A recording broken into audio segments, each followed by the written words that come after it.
বাসর করে যখন আমি যদি বউকে যদি মোহরে ফাতিমি দেই তখন সে কি নিবে টাকা? আমি একবার বললাম যে তোমার টাকা আমি তোমার দিয়ে দিলাম, সে বললো যে আমি টাকা দিয়ে কি করবো, আপনার কাছে রাখেন। আপনি টাকা নিয়ে নিলেন, আপনি খরচ করে ফেললেন।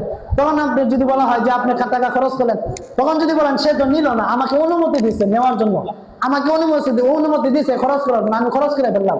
আল্লাহ না করুক সে যদি নিয়ে নিত, তখন তো আপনি বলতেন যে কি খারে দরজা লয়ে এলাম, যে বাসন করে তিনি টাকা নিয়ে নিচ্ছে। এমনটা হয়ে যায় তো কিনা?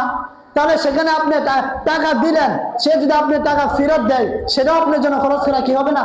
জায়েজ হবে। আমরা যারা গোশত বানাই, আমরা যদি পারিশ্রমিক হিসেবে একটা ঠ্যাং নিয়ে যাই, একটা হাড্ডি নিয়ে যাই, একটু কলিজা নিয়ে যাই, সেটা আমাদের জন্য জায়েজ না, কোনোভাবে জায়েজ না। কি না? জায়েজ না। দেখেন, এটা হচ্ছে দশের হক। এখন আমাদের সমাজে যেটা হয়, আমরা শুধু গোশত বন্টন করি।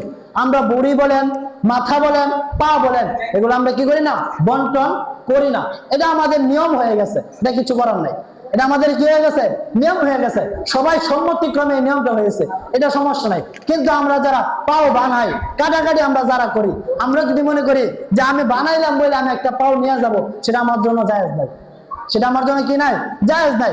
এখন আমরা 7 জন এটা শেয়ারে কুরবানি করলাম, 4টা পা, 7 জন বন্ধ করলাম কেমনে?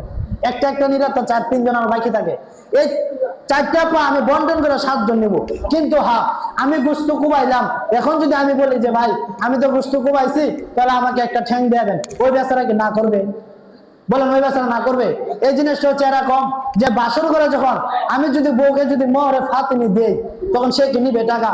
আমি একবার বললাম যে তোমার টাকা আমি তোমার দিয়ে দিলাম, সে বললো যে আমি টাকা দিয়ে কি করবো, আপনার কাছে রাখেন। আপনি টাকা নিয়ে নিলেন, আপনি খরচ করে ফেললেন।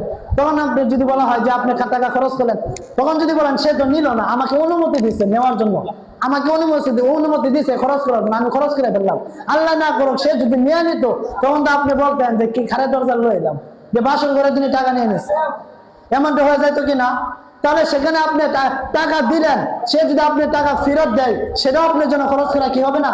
জায়েজ হবে না। ঠিক তেমনি ভাবে এখানে এই কথাটাই যে আপনি গোশত বানাইলেন, আপনি যদি চান তাহলে সে তো দিবেই, সে কি না করার কোনো উপায় আছে? এর জন্য আপনি চাওয়াটাই কি নাই, ঠিক নাই।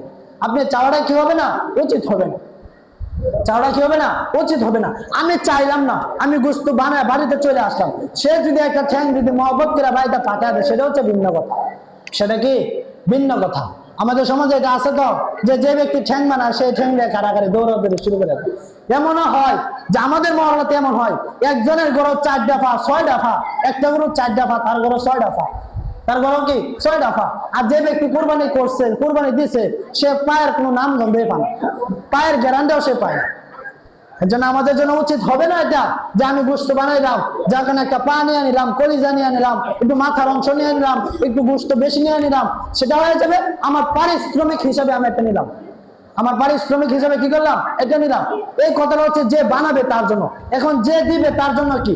আমি যদি গোশত কুরবানি করলাম, এখন যে বানাইলো তাকে যদি আমি এখান থেকে যদি গোশত দিয়ে দেই, সেটা আমার জন্য জায়েজ হবে না, সেটা আমার জন্য কি হবে না? জায়েজ হবে না। আমি যদি তাকে এখান থেকে পারিশ্রমিক হিসেবে দিয়ে দেই, তাহলে কেমন যেন আমি কুরবানির গোশতটা বিক্রি করলাম, কুরবানির গোশতটা কি করলাম? বিক্রি করলাম। আমি যদি তাকে পারিশ্রমিক দিতে চাই, তাহলে আমার পকেট থেকে আমি টাকা দিব, অন্যথায় আমার বন্ডে যে গোশত আসবে সেখান থেকে আমি দিব। কিন্তু গোশত বন্ড করার আগে যদি আমি দিয়ে দেই, সেটা জায়েজ হবে না। সেটা কি হবে না? জায়েজ হবে না।